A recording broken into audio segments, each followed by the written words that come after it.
ये आपके सामने match summary. New Zealand won the toss and elected to bat first. उन्होंने 50 ओवरों में 251 किया for 7। They start off really really well, really really aggressive. आपको रचिन रविंद्र लगे थे कि वो इन्हें एक मोमेंटम बिल्ड करके देंगे, लेकिन तमाम तर गेम चेंज हुई उस वक्त जब कुलदीप यादव और वरुण चक्रवर्ती अटैक में इंट्रोड्यूस हुए। उसके बाद उन्होंने काफ़ी हद तक कंट्रोल किया, न्यूजीलैंड को रोक लिया, but then there was a stand between Daryl Mitchell जिन्होंने स्टेबलाइज किया, a good knock by Bracewell which took them to a score of 251. We all felt this score wasn't enough, लेकिन stand out performances for Kuldeep Yadav, Varun Chakravarti and Jadeja. जब India की batting की बारी आई तो there was no stopping Rohit Sharma. Rohit Sharma ने जबरदस्त start किया और उसके बाद कोई 100 रन के बाद जाके विकेटें इनकी गिरनी शुरू हुई। देन न्यूजीलैंड का लगा कि थोड़ा सा ब्रेसवेल और सैंटनर की वजह से गेम में वापस आए। New Zealand uncharacteristically also dropped a couple of catches, लेकिन जब मैच में आगे चले तो श्रेयस अय्यर ने थोड़ा सा संभाला, लेकिन someone who has been going under the radar throughout the competition had his head about him and took them to the win. That was KL Rahul. India won by 4 wickets and in over to spare, and with that they won the ICC Champions Trophy 2025.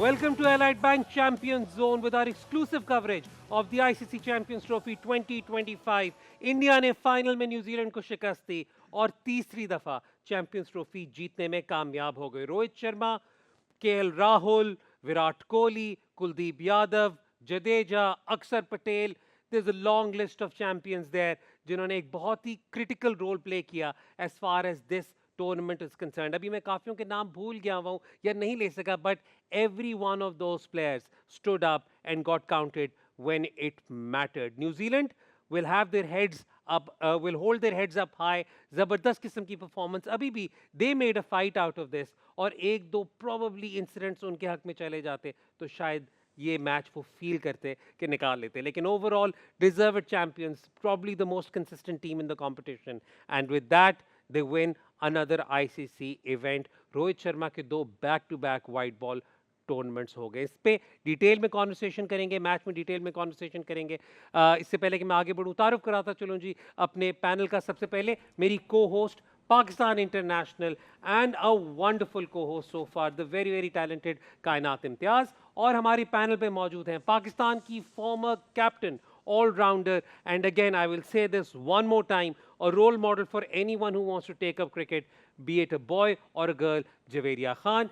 Javeria के साथ मौजूद हैं ICC world cup winner, Pakistan international, a legend in his own right, आखिरी दफा part time model, part time actor, full time legend Fawad Alam, और उनके साथ मौजूद हैं पाकिस्तान के मायानाज फास्ट बॉलर, अब कहना पड़ेगा farmer ICC champions trophy winner और 3 टाइम पीएसएल विनर जनाब रोमान रईस, और हमें वीडियो लिंक पे ज्वाइन किया है पाकिस्तान के former captain, ICC world cup winner, all rounder और साइड मैचेस में विकेट कीपर जनाब Salman but.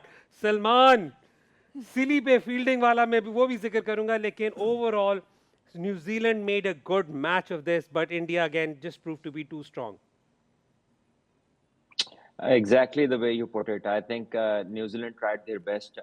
Not always everything, Joe, obviously you touch, it turns to gold. I think they were brilliant again. Probably 20, 25 runs short to, really check the Indians. But आप देखें depth कितनी ज़्यादा है Indian batting में. Even when the pressure comes, every time ball and runs came together, उन्होंने बड़ी hit मारी successfully. छक्का लगाया या चौका लगाया, and they made sure that the distance remained in the chase. Nowhere they allowed कि जो balls हैं और जो runs हैं उनमें difference बहुत ज़्यादा बड़े, probably बराबर होने लगता था या एक दो ऊपर नीचे होते थे, तो वहीं पे वो chance लेते थे, calculated risk लेते थे, and how good they were at making sure कि वो चीज़ में कहीं पर भी फर्क नजर ना आए. And once again I think it was a perfect start. New Zealand ने 60 कर लिए थे 8 ओवर्स में, एक आउट था जो हमने बात की थी कि अर्ली अटैक करें, they got that. But then 3 to 4 wickets falling in cluster, slowing down in the middle. I think credit to the Indian spinners. Or in the end, I think New Zealand tried, but बहुत जबरदस्त bowling India की, and I think they couldn't get any more runs than this whatever they got, Javeria and जो in the end I think it was well managed. Javeria जो एक बहुत of note चीज़ थी वो ये थी कि कैसे रोहित शर्मा ने अपने स्पिनर्स को यूटिलाइज किया। एक साइड पर उन्होंने थ्रू आउट अपने फिंगर स्पिनर्स को यूज़ किया to keep the control of the game, और दूसरी एंड पर उन्होंने अपनी विकेट टेकिंग ऑप्शंस, अपने रिस्ट स्पिनर, मिस्ट्री स्पिनर को कंसिस्टेंटली लेकर चले। तो थोड़ा सा रोहित शर्मा की स्ट्रैटेजी पे if you can elaborate on that. I think बड़ी आउटस्टैंडिंग कैप्टनसी की है और रिसोर्सेज भी उसके पास उतने ही आउटस्टैंडिंग है। वैसे वो पिछले मैचेस में कुलदीप को थोड़ा सा लेट लेके आ रहे थे, लेकिन इस मैच में फ़ौरन 10 ओवर के बाद ले आए, और उसके बाद कुछ टाइम पे जब उनको लगा कि कुलदीप पे वो सेटल हो रहे हैं, फ़ौरन उन्होंने कुलदीप को चेंज करके दोबारा से वरुण को ले आए ताकि वो सेटल ना, और वो हमारे विकेट टेकिंग ऑप्शंस हमेशा से विकेट टेकिंग ऑप्शंस रहे।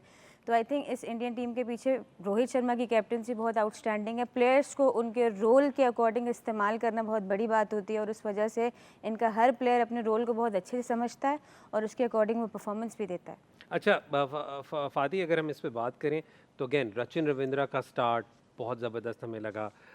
अगेन लग रहा था कि वो गेम को टेक ऑन करेंगे, और वो नहीं होता कि कुछ आपको लगता है कि चीज़ें शायद इंडिया के हक में नहीं जा रही। वो जो कैच एक ड्रॉप हुआ इन द आउटफील्ड जो रचिन रविंद्र का था, उसके बाद भी he got two reprieve as well from that perspective.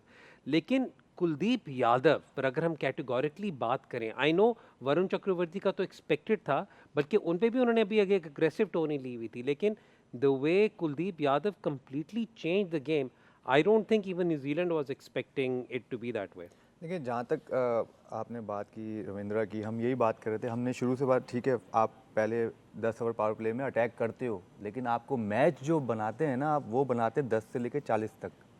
तो उसमें न्यूजीलैंड 10 से लेकर 40 तक में ही मैच हार गया। वो अगर ब्रेसवेल की अगर इनिंग नहीं होती तो 220-225 रन होते आई थिंक, तो मैच तो बहुत दूर हो जाता। और जहाँ तक आपने कुलदीप यादव की बात की, देखें कैप्टनसी बहुत ईजी हो जाती है। कैप्टनसी बहुत इजी हो जाएगा। उसको पता है कि मेरे पास कोई एक विकेट टेकिंग ऑप्शन नहीं है, मेरे पास 4-5 विकेट टेकिंग ऑप्शन है। जो उसके बॉलर्स हैं वो सब उसके पास जो है क्वालिटी ऑफ स्पिनर्स हैं उसके पास, और सब विकेट ले सकते हैं। तो वो किसी को भी रोक के किसी को भी ले आता है और उसको विकेट मिलता है। और वो ज़्यादातर कोशिश करता है कि कौन सा बैट्समैन किसके सामने ट्रबल करता है तो वो उसको ज़्यादा बॉल कराता है। पहले वो चक्रवर्ती को इसलिए लेके आए पावर प्ले में क्योंकि उसने खेला हुआ नहीं था रविंद्रा ने, वो कामयाब भी हुआ, कैच ड्रॉप हो गया, कामयाब भी हुआ रोहित। लेकिन बट क्या था कि वो एक ही मोमेंटम से न्यूजीलैंडर्स खेलते गए, और लेकिन एट द एंड मेरे ख्याल से 250 रन बहुत अच्छे थे इस विकेट में। लेकिन क्वालिटी ऑफ जो बॉलिंग थी ना, स्पिन अगर वो न्यूजीलैंड के पास एक और होता है सेटनर के साथ, तो मेरे ख्याल से ये मैच आराम से न्यूजीलैंड जीत जाता। नहीं, ब्रेसवेल ने भी बहुत अच्छी बॉलिंग की है, वहाँ पे साथ तो मिल रहा था। When we talk about as we talking about Varun and Kuldeep, उन्होंने तो स्टैंड आउट दिया है। लेकिन अगर हम न्यूजीलैंड की साइड पर आए तो do you think fielding was one aspect, under pressure उन्होंने कैचेस ड्रॉप किए हैं अर्ली ऑन जिसकी वजह से this all happened? I think बिल्कुल ऐसा ही है। कहीं ना कहीं एक ये भी फैक्टर है कि जो जिस तरह का फील्डिंग स्टैंडर्ड रहा है through out the tournament New Zealand का, वो बहुत ज़बरदस्त रहा है। और ऐसे बड़े गेम में शुरू में अर्ली ऑन अगर फील्डिंग स्टैंडर्ड थोड़ा सा नीचे दिखता है तो बॉडी लैंग्वेज थोड़ी टीम की नीचे जाती है, और फिर वही बात आएगी कि मैट हेनरी के ना होने से बहुत बड़ा इम्पैक्ट हुआ है उनकी बॉलिंग यूनिट पे।